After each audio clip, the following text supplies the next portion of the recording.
second function of the series is to give you a better foundation on why you believe what you believe about public policy and government and so on. And so tonight we have Dr. Jess Brown, who is a professor at Athens State University in political science, and he will be speaking to us on the Constitution and religion. So thank you, Jess. Thank you. Glad to be here. I've chosen one that I think ultimately underpins the nature of politics we have in this country, about the intersection of religion and politics, like your sign out there. If I made a list of every political hot button, of every political candidate in America right now, virtually all of them where religion and politics, electoral politics intersects, comes back to usually a discussion we have about some part of the U.S. Constitution and religion. They essentially become constitutional debates, some of them enlightened and some of them not so enlightened. So tonight I want to take a few minutes and talk a little bit about the Constitution and religion, and I call it the Constitution and religion a primer. It's the basics about the Constitution and religion. The Constitution is to some extent, like a friend of my grandfather said years ago, everybody seems to know what's in the King James Bible and the Constitution, whether they've read them or not. And one of the things that I think is important with the Constitution is to know what's in it. Not what people say about it, not an opinion about it, but start with the text. I think that's true generally of any primary document. If you want to understand Marx, read Marx. If you want to understand Freud, read Freud. It's just the nature of the intellectual enterprise. If you want to know about Einstein, the physicist, however, I would not urge you to start. You may want to go to a simple secondary source for that one. Let's start and talk and ask what is in the Constitution about religion. There are 3 clauses. 3 explicit references to religion in the Constitution. One of them is in the pre-amended document. It was in the original Constitution drafted by the framers in Philadelphia, May to September of 1787. The other 2 clauses are parts and pieces of the First Amendment, obviously a portion of the Bill of Rights added in 1791. The first of these clauses, the framers said we don't want any religious test or oath required in order to hold an office of public trust. Now, essentially what that means is that as an individual, you can go through life voting only for Presbyterians or favoring only public policies advocated by Catholics. That's your personal choice. But the government may not come along and impose a law or a legal test that says you cannot enjoy a job at the arsenal, you cannot run for the state legislature, you cannot be president of the United States unless you are Presbyterian, Baptist, Mormon, Catholic, or any other religious test. To my knowledge, the last time, this particular clause has been, frankly, pretty dormant in modern American history. We haven't had any great fights about this clause. I guess it was in the 1960s, Maryland had an old law. Lurking back in Maryland history, Maryland has more of a Catholic tradition than among southern and border states. There are 2 of them that have rather strong Catholic traditions, and it's Louisiana and Maryland.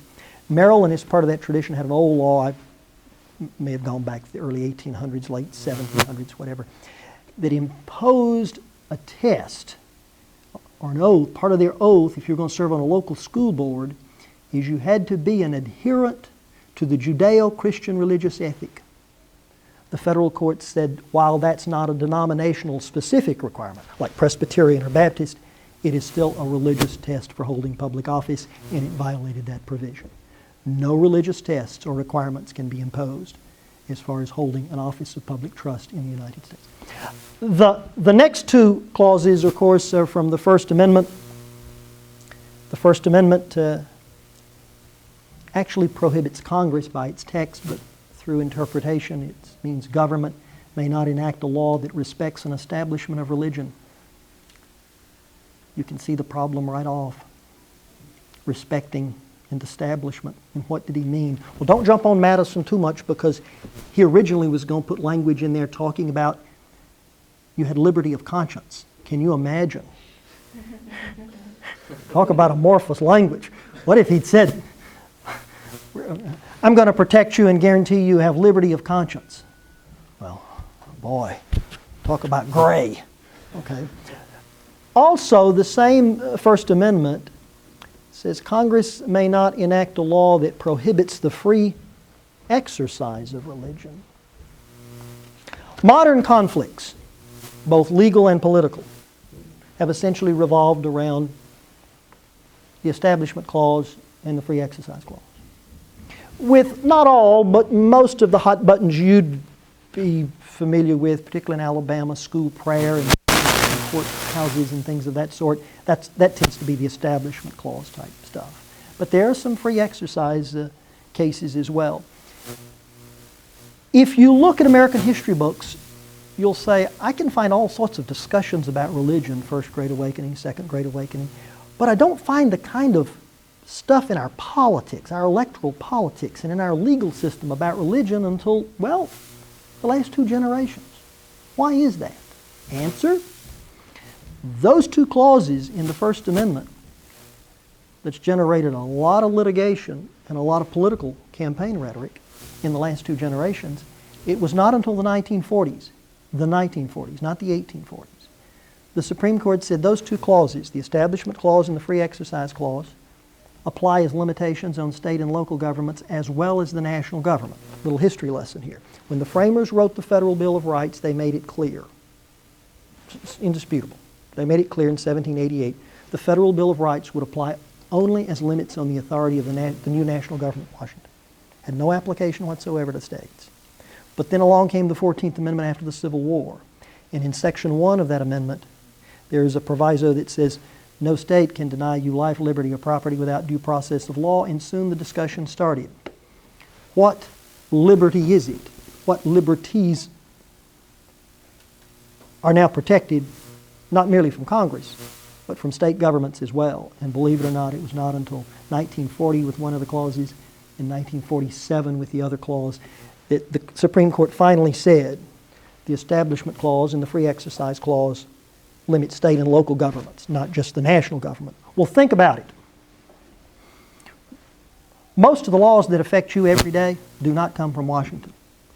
Your government in Washington may be the one that's most visible to you, because your news media coverage has largely been nationalized for economic reasons for your generation.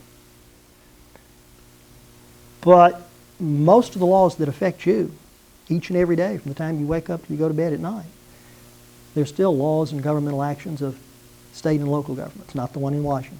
That's especially tough to believe in Huntsville. But it's true even in Huntsville. It's true even in Huntsville. So when you start taking these 2 clauses in the 1940s and you say they now limit the mayor of Athens, they now limit the governor of Georgia, they now limit the legislature of Oklahoma, not merely the national government in Washington. Suddenly, all those laws, rules, regulations, and activities of 50 state governments, 3,000 county governments, 17 or 18,000 municipal governments, city governments. Suddenly, lawyers and people could say, you know, I wonder if my county commission is doing something to respect an establishment of religion. Or I wonder if my city council is interfering with my free exercise of religion. And this is a country that is the most lawyered in the world, right? At the present time, 1 of every 300 people in this country, to include the babies, 1 of every 300 people in this country is what? An attorney. Line up all of America. Line us up in all the straight line. Every newborn tonight, we'll put them in the line too. Roughly 1 of every 300. 1 of every 300 has a law degree. You understand now? The court, last 2 generations, a lot of conflict, a lot of litigation. Let's look at these things individually. The Free Exercise Clause is ultimately designed to protect religious expression. At its core, that's its purpose, religious expression.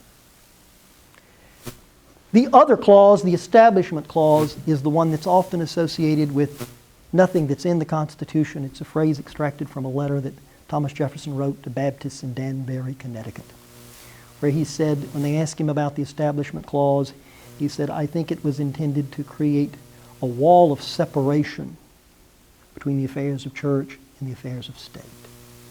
And that's where we get the phrase separation of church and state. It's not a phrase embedded in the text of the Constitution. There's nothing in there. Okay. Both of these clauses are associated with religious liberty, but in two slightly different ways.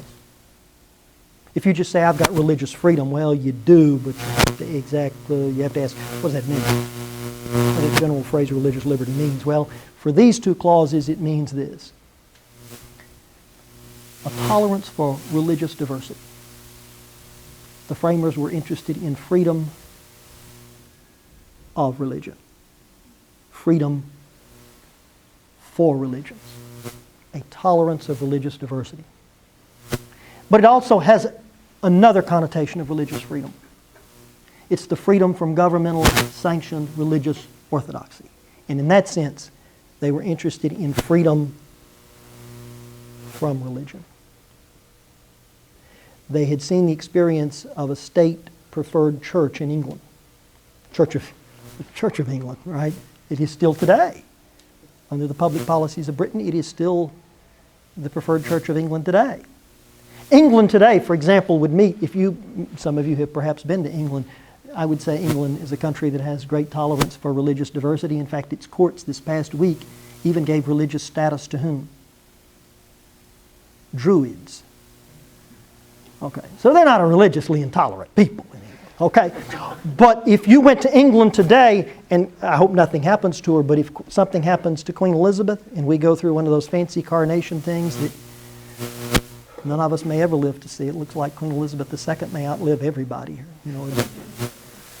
She has her mother's genes. But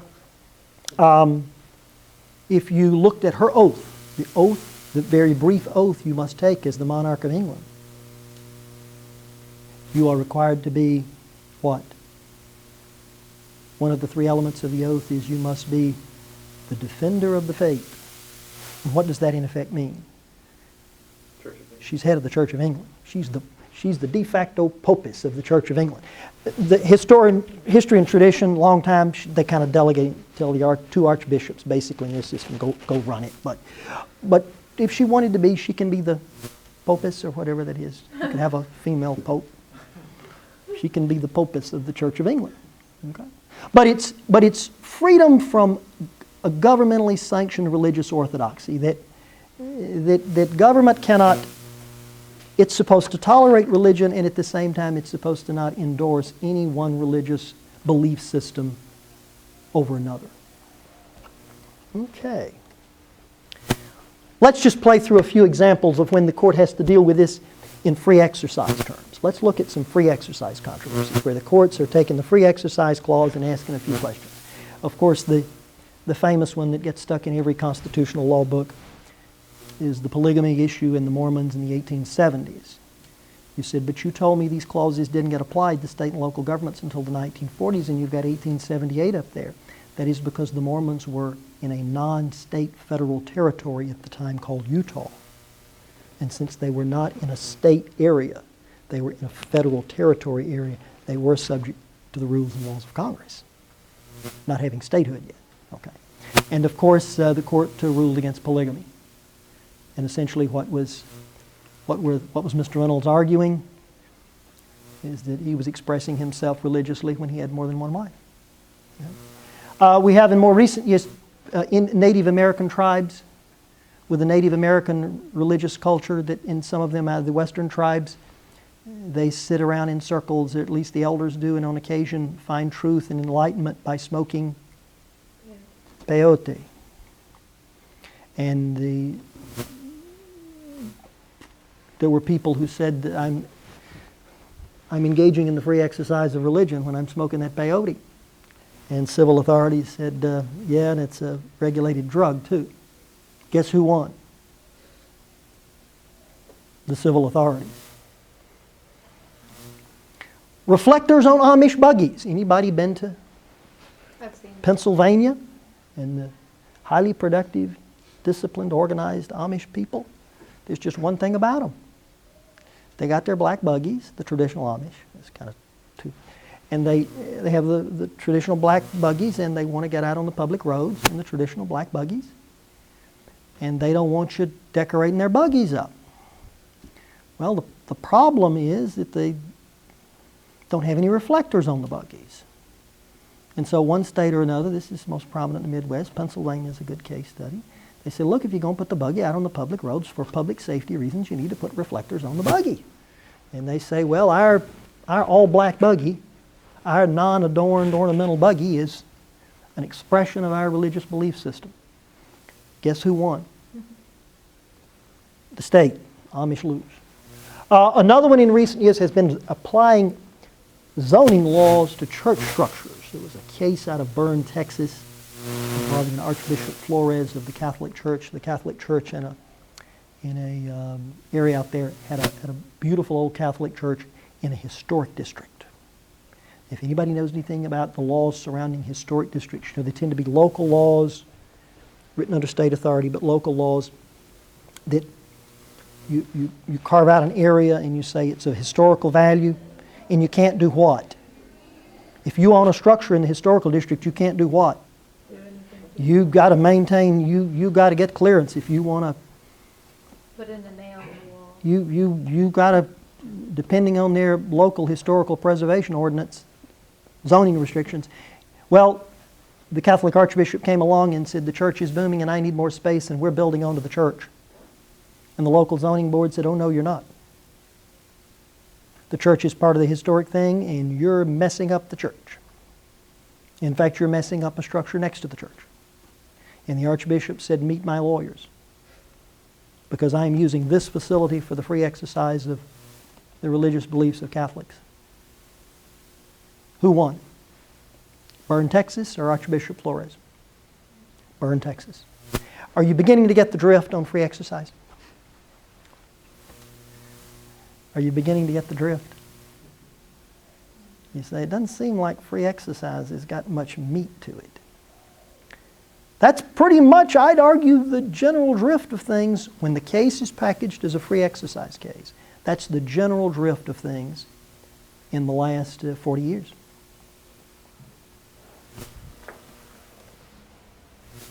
Why? Well, there's a lot of reasons, you know.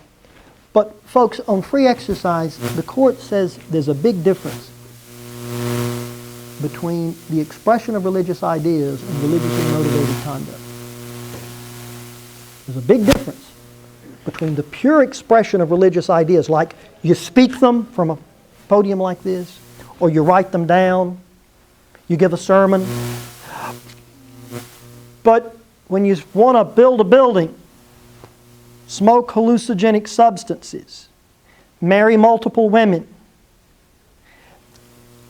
you may view that as a part of your religious heritage and practice, but is that the pure expression of religious beliefs, or is that religiously motivated conduct? The pure expression of religious beliefs is what the court will protect under free exercise. The moment your expression starts to be more in the non-speech, non-writing, non-expression domain, you want to marry something, build something, burn something.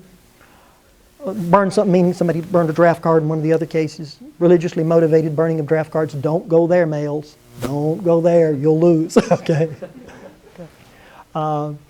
Basically, the current court says this. The government can regulate religiously motivated conduct if the government uses a religiously neutral law that serves safety and health interests. They turn to the Amish and they say, dear Amish, we're not picking on you because we make every vehicle. It's a religiously neutral law. We don't pick on the Amish. We make every other vehicle out there have what? Reflectors and lights for public safety. With regard to smoking peyote, it's a religiously neutral law that serves health interests. It's not just Native American Indian tribes that we don't let smoke dope legally. We don't let anybody smoke dope legally. Okay? Except pharmaceutical agents. Even they can.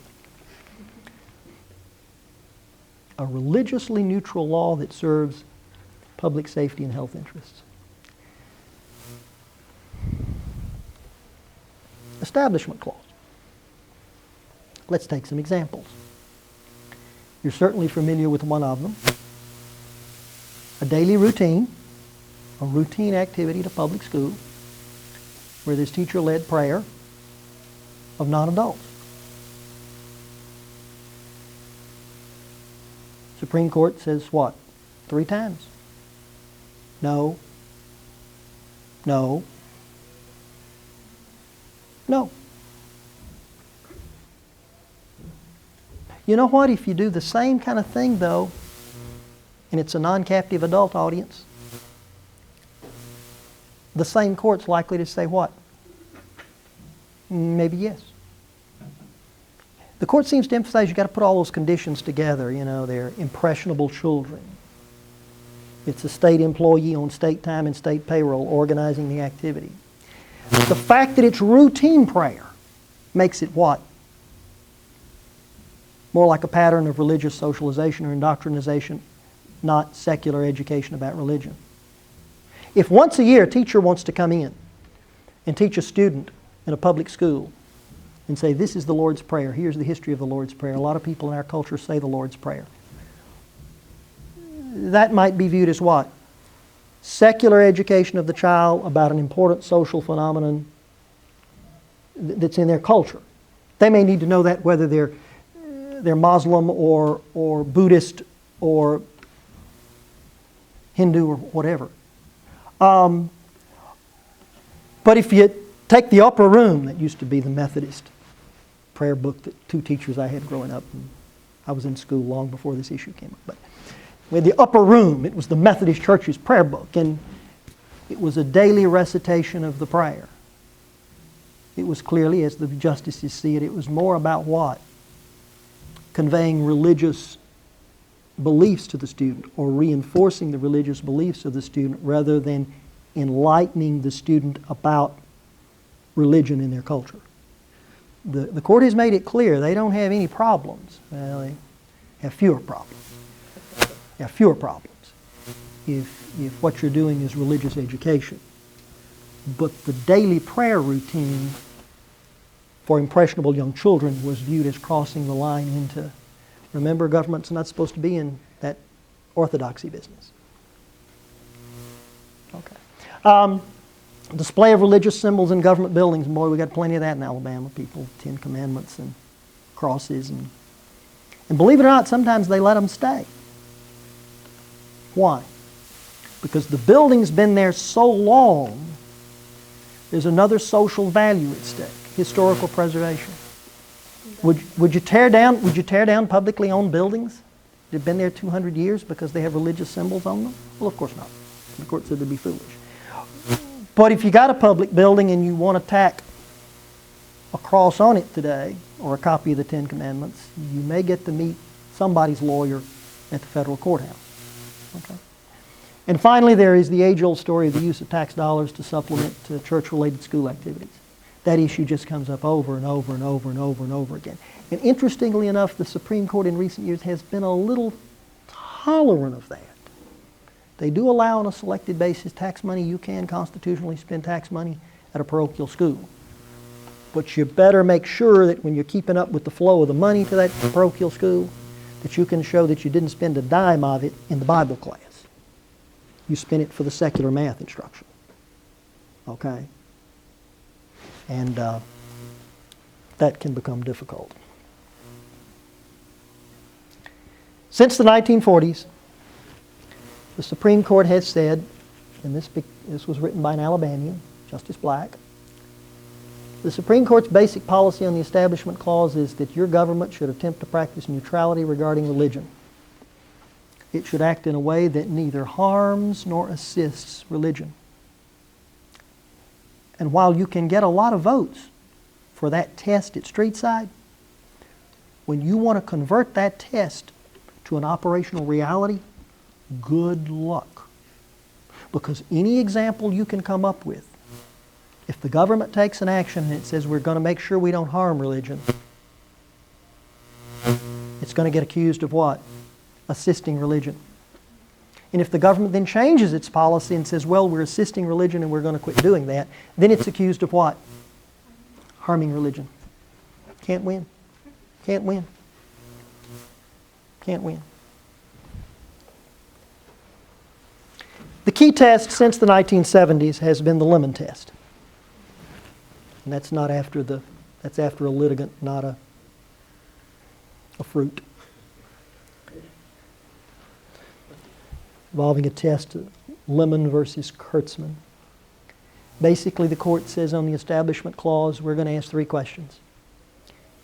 We're going to look at the history of this law and ask, is there a legitimate secular legislative purpose? In other words, is there a non-religious objective or purpose behind this law? Second question we're going to ask is, when we put this law into effect, when we go out and actually implement this law, carry it out, is it neutral to religion, relatively neutral? Doesn't really help it, doesn't really harm it. And finally, we're going to ask, when we put this law into effect, and it goes on for some time, do we believe it will produce excessive entanglement, particularly financial entanglement, between the organizations of religion, churches or church schools, and governmental entities? Because I can tell you that, some of the framers said they didn't worry so much about churches taking over government as government taking over churches. Remember, the wallet of a government is pretty deep. And with the dollar flows power. And some fear that if you set in motion policies that lead to the excessive financial entanglement of church organizations with governmental organizations, what will soon happen? The church organizations will get financially dependent on the governmental revenue. And of course, with the dollar flows power, and eventually those governmental organizations may start to literally interfere or attempt to interfere with the doctrinal message of the church organization and say, fine, you don't want to do it that way, our money goes away. And some of the framers were concerned literally about the contamination of church doctrine through the excessive entanglements between government and religion. A developing issue, and I'm about to be quiet now, a developing issue is religious study versus religious indoctrination. This is beginning to surface all around America. It is going to lead to a debate even among fundamentalist Christian groups, because there are those who say, let's put religious study in public schools. We can do it constitutional. We can study religion as a secular subject matter in school. And other people say, please don't go there. Because what you could well do is a denominational divide in this country that you've really never had. A denominational Protestant divide in this country that you've really never had could suddenly surface. Because when you get in that classroom with that student, what if the teacher's husband is a deacon at the Baptist church? And suddenly the Presbyterians who never thought about that Presbyterian kid never thought about the differences between Presbyterians and Baptists. He may have thought about the difference between Presbyterians and Buddhists, but he never thought about, right? And suddenly, as part of secular enlightenment about religion in this country, somebody begins to distinguish among the Protestant denominations. In fact, most of you are probably Protestant, and I could put a gun to your heads, and I hate to say this, but I doubt most of you could tell me the differences in the belief systems of a Presbyterian versus an Episcopalian versus Baptist versus Methodist. Well, you make it, trust me, you're the exception. You're the exception. Most people cannot. And the great fear is, if you move into the classroom with this, there are going to be a whole bunch of folks in there. Little Johnny's going to go home and tell his Presbyterian mama, did you know we're not like the Baptists, or we're not like the Catholics, and there's a whole bunch of religious distinction in America that could suddenly get emphasized and publicized in the public school curriculum. And there's some religious leaders who say, don't go there. Others say, no, we're going to go there.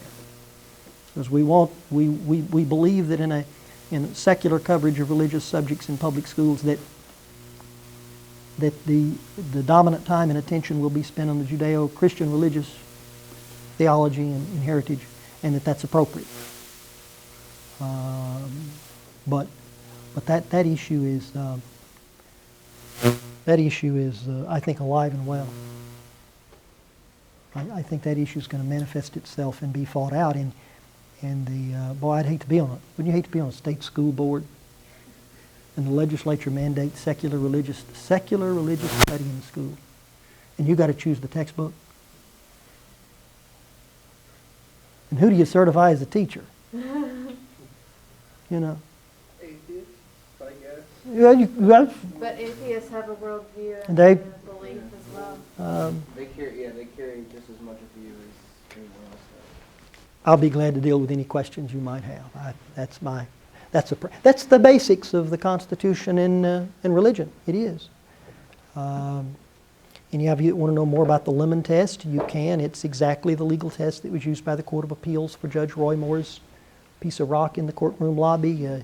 It's the test that if they have an Establishment Clause case, they would use tonight. The third element of the test, the excessive entanglement prong of the test, they are showing some signs of watering it down a little bit. But the first two elements of that test, the Supreme Court hangs tough and they apply it pretty rigidly. And that includes Republican and Democratic justices on the court. The only two justices that might currently water down a lemon would be Justice Thomas. Clarence Thomas might water it down, and maybe Chief Justice Roberts, the new Chief Justice. But even the other Republican justices have shown signs as late as 2001 and 2003 they'll vote to maintain the lemon test. Yes, somebody had questions. I had a question. You were just talking about the churches becoming too dependent on government money, and the entanglement issue there. But what about nonprofit tax statuses? Well, churches maintain a nonprofit tax status, but if they endorse a certain candidate, if they talk too much about they can lose it. They can lose the They tax can status. lose it. Legally, they can, but it's And how politically is that not difficult. It's seen as politically entanglement? difficult for any administration to turn the IRS loose on a church, especially if it's with a mainstream denomination. So I would imagine some of the churches that frankly violate the IRS standard on that do it and just get away with it. Incidentally, if you strictly enforce the idea that churches as nonprofit organizations shouldn't use the assets for which they get a tax advantage for electoral, political campaigns and so forth. If you apply that strictly, do not believe for a moment that you will merely gore Republican oxes or Democratic oxes. You'll gore all oxes, because I can assure you that historically African American churches have been routinely used in the United States as platforms for electoral politics for liberal Democrats. Literally campaign speeches from the pulpit on Sunday morning. I have seen these.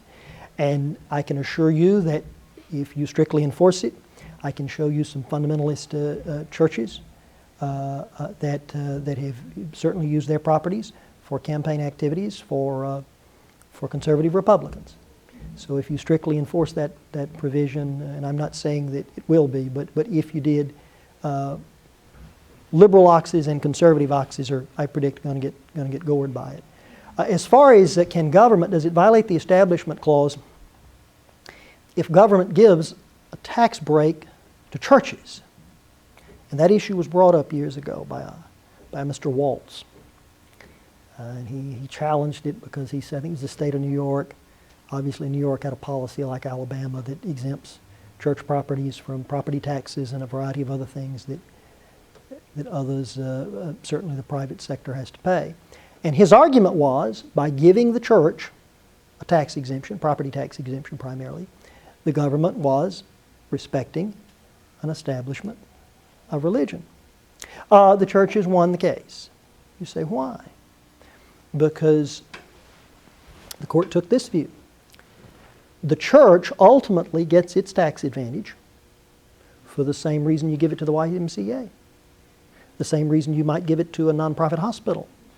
The church provides on occasion in a community social benefits beyond religious indoctrination. It feeds the hungry, it cares for the sick, it can be viewed by the government as a social welfare adjunct, like the YMCA. And but now where you'd get in trouble is if you take the property tax exemption away from all the others, or you make the exemption 3 times bigger for churches than for the YMCA. That starts to be a problem. But as long as you stay with you're treating the church as a generic social welfare organization in that sense, rather than as an instrument for religious indoctrination. At least in the Waltz case, the churches won, and they get to keep their property tax breaks. Something I've heard from my church recently, but now in schools they'll have the AIDS talk, and for a while I heard that they would say use a condom or something else, but nowadays they're switching more towards what the church was saying to stay abstinent, because that's one of the easiest way not to get AIDS is not going in the pool. You won't get, don't go in the ocean, you won't get bit by a shark. Yeah. The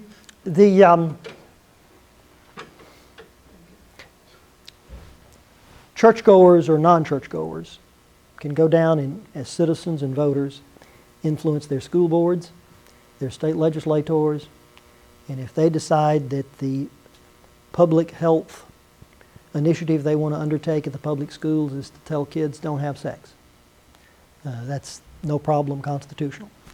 If the voters want to go down and elect a school board and a state legislature that says in the name of promoting public health, go down to the schools and hand out condoms by the cases, no constitutional problem. The determination about the technique for facilitating public health interests is largely at the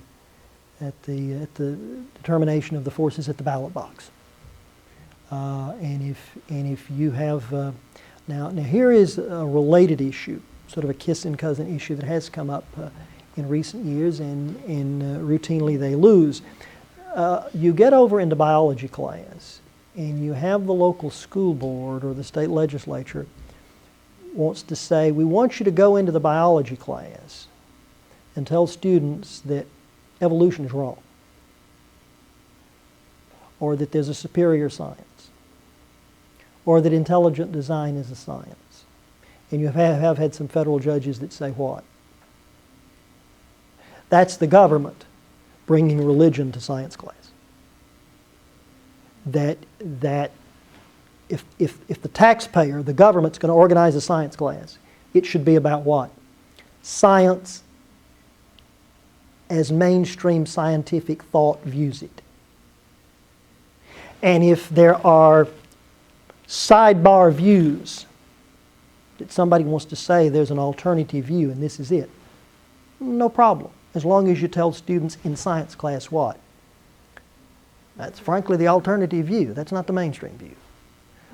But jurisdictions who have tried to come in and say intelligent design is science and evolution is really not science, the court's saying, wait a minute, that's the government in effect coming in and in science class replacing what's accepted scientific theory with scientifically packaged religious orthodoxy with terms like intelligent design. And they have regulated, they put some constraints on biology curriculum. Yeah. But they don't, as far as they kind of leave it to states and local governments as to how you want to fight a public health problem. And as I tell students this, the Constitution does not guarantee you'll have wise public policy or stupid public policies. It really doesn't. The Constitution will not guarantee you wisdom or protect you from stupidity in government. The framers are basically of the view you'll have to do that yourself at the ballot box. That the collective wisdom of the voters is ultimately what's supposed to regulate the system, and God bless us all. Okay. Yes, sir. To continue that line of thought, it seems that while it is the mainstream science view, at the same time it is also an implicit endorsement of a religious view. Because anytime you're talking about origins, it's religious. You can't empirically prove either. So it seems like both are religious views. One's just being said to be the one supported by current mainstream science. And that's what makes it science. And that's what makes it science. Consensus by the mainstream. Is that consensus mainstream scientists say this is the current state of scientific belief. And the other thing, too, is that there's not much evidence that that belief system or the evolution theory was produced as a result of any political or governmental initiative. I mean, Darwin just went down there, then wrote his book, and allegedly, In fact, there's some other dude that we've now learned actually may have written this all down first. Yeah, and Darwin kind of stole his show, but it's really whereas when you bring intelligent design in there, when you start tracking the origins of the counter-evolution stuff, it's largely a church-driven political movement. It's not just a group of scientists that It's easier to trace. ran around. You can trace its religious roots in ways that it's tough to track most of what's in the biology textbook to a religiously motivated political apparatus of any kind. So then if you were making the argument in, let's say a case like, let's say the Scopes trial, like if that happened today, if you were making the argument that you should present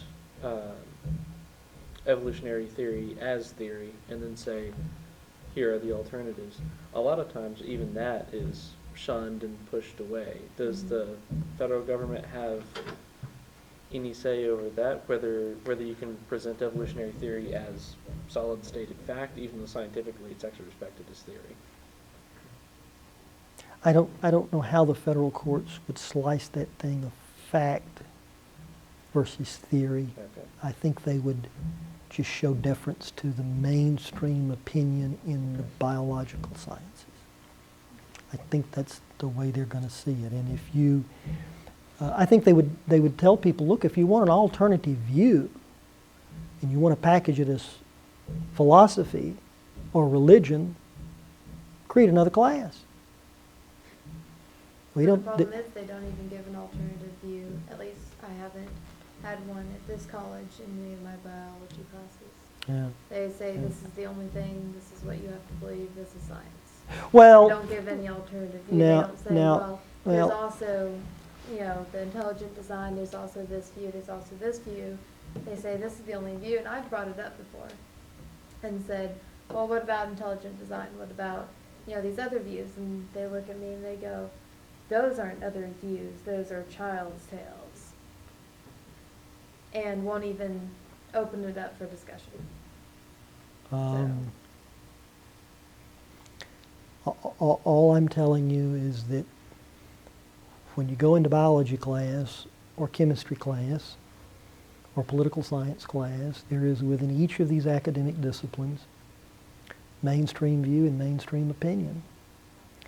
And that accepted mainstream view and mainstream opinion, based on the methodologies and epistemologies of truth that they use in that discipline, that's what's going to be viewed as truth in that room.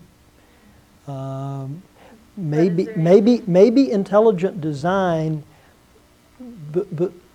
because some theory, idea, or process has somebody's name attached to it with a PhD next to it, that is not going to make it in a federal courtroom as accepted science. Is there anything to protect, like, professors who, take half of a class to explain the alternatives instead of just teaching the whole entire class period on one ideal?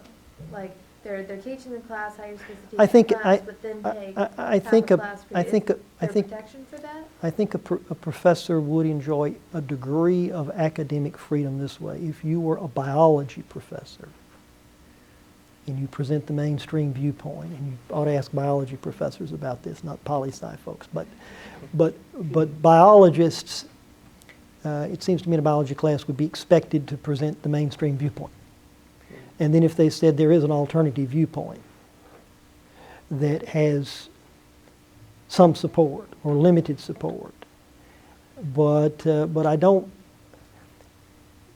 think an academic in any discipline is required. I mean, we ain't required to be fair and balanced. Well, We're not no, Fox what I'm News. saying is We're not Fox News. We're kind of obligated by our own training and to present you with not our personal view of reality,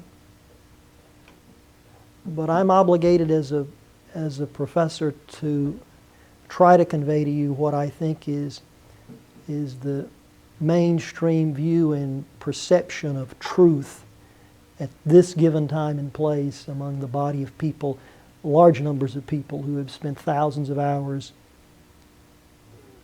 studying ideas, a wide spectrum of topics, and I think biologists would view it the same way, that Darwin and evolution is the accepted theory of biologists, and that in biology class we teach that theory, and we, you know, and if there's I certainly wouldn't. I'd be shocked if a professor would get into trouble if they merely expose students to an alternative. You can't explain flaws in theories. You should get a little paperback book. My vague memory is that it's very old, but it may be in the UH Light. A little paperback book, written maybe 50 years ago, something like that, called The Philosopher Looks at Science. It's authored by a guy named John Kemeny. I believe Kemeny was Einstein's research assistant. I think that's right. And you should take a look at that, because there are ultimately things you can perhaps accept with the standard of truth being the scientific method. Mm-hmm. But the truth is, some things you accept as truth and it's based on faith. It simply cannot be based on the scientific method. And the problem occurs when God 1 collides with God 2. And when you look at the full spectrum of religious views and practices of the framers, to even include Madison, the primary author of the First Amendment, you don't quite get simply a wall of separation viewpoint. You get a more complex viewpoint. But the big thing you got to remember is that when Jefferson and Madison and others who probably would have supported this First Amendment, we know Madison did, he wrote it, but, well, he wrote most of it. Madison's view was that this was only going to limit this new national government. In state governments, under James Madison's time, he outlived every other framer at the convention. He died in 1836. And even when he went to his grave, his view is, I'm preventing the national government from endorsing religious orthodoxy.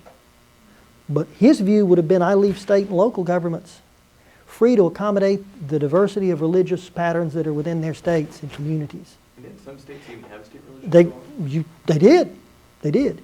And it's when Hugo Black came along in 1947 and said, let me tell you about this deist, Jefferson, in the letter to the Danbury Baptists. And he sliced out a certain spectrum of colonial constitutional history and a certain framer. And I'm convinced that if historians today that look at the full spectrum of framers and their religious beliefs and practices, you might get a little bit of different view. In fairness, I have read, many people say if you want to understand even Madison's, at its core, Madison's belief and Jefferson's belief in the First Amendment, you have to go read, don't ask me why it's this name, Letters of Remonstrance and Remembrance. Okay. And if you read the Letters of Remonstrance and Remembrance, you'll come to the conclusion that if Madison and Jefferson were interested in one thing about the Establishment Clause, it was to keep that financial separation. It wasn't necessarily about a kid praying at a public forum. It was about they feared that financial entanglement for reasons that we talked about earlier. They didn't fear the church controlling Caesar, they feared Caesar controlling the church. Okay? And I think all that's gotten lost a little bit. The complexity of the framers' views got lost because Hugo Black, an Alabamian from Clay County, not exactly a Marxist dude, a very mainstream American, wrote an opinion in 1947. It's in the Establishment Clause section of this stuff all gets built on his views, and he just dwells so much on Jefferson and Jefferson's wall of separation view. No one challenged that? And, well, just got accepted by mainstream of the court and the majority of the court, and they went through the 50s, and then by the time they got to the 60s, Hugo Black was still there, and he wrote the school prayer decision, so you can imagine how that came out. It was the same view. Yeah. So he created the precedent. But Gordon Wood, take a look at Gordon Wood, the historian, book on about the framers, and you'll see that, boy, old John Adams was quite a religious dude. And I'm just not sure when you look at the full spectrum of the framers, you'd reach the conclusion that they were this monolithic group that wanted to purge all interaction between church and government. I just think that's a serious misreading of colonial history. Okay. It seems, at least from what I've heard, that originally the Bill of Rights were supposed to be in handcuffs on the Congress, on the federal level. Mhm. And it seems to have changed now to be applied to all local government as well. That's generally the case. There are a few clauses in the Federal Bill of Rights that still, as we speak right now, technically only apply as limits on the national government. They're few in number. The right to trial by jury in a civil case in the Seventh Amendment, the right of indictment by grand jury, the prohibition against excessive bails and excessive fines. All the other clauses in the Federal Bill of Rights do apply as, I take that back, the Third Amendment doesn't, but it doesn't matter because I don't worry about the professional military quartering their troops in our private homes anymore. But, you know, The original but- intent, or has it changed? well, it changed because, I mean, it was clearly, it's not even in dispute. I mean, they wrote them originally to apply only as limits on Congress, the national government. But when you come along and you have a civil war, and the Reconstruction Congress after the Civil War puts a clause in the Section 1 of the 14th Amendment that says no state shall do, no state shall. They were explicit limits on the authority of states, and as a result, their local subunits. And one of those clauses in Section 1 of the 14th Amendment says no state can take your life, liberty, or property without due process. Well, then that generated a debate. Exactly what liberty is it that the state cannot take now? And the courts, starting in the 1890s and certainly since about the mid-1920s, the federal courts began to answer that question. And the way they answered it is they said, some of that liberty in the 14th Amendment that the state and local governments have to be sensitive to interfering with are those liberties outlined in various clauses of the Federal Bill of Rights. And in the 1940s, they said among those liberties embedded in those Bill of Rights clauses is the free exercise and establishment clause.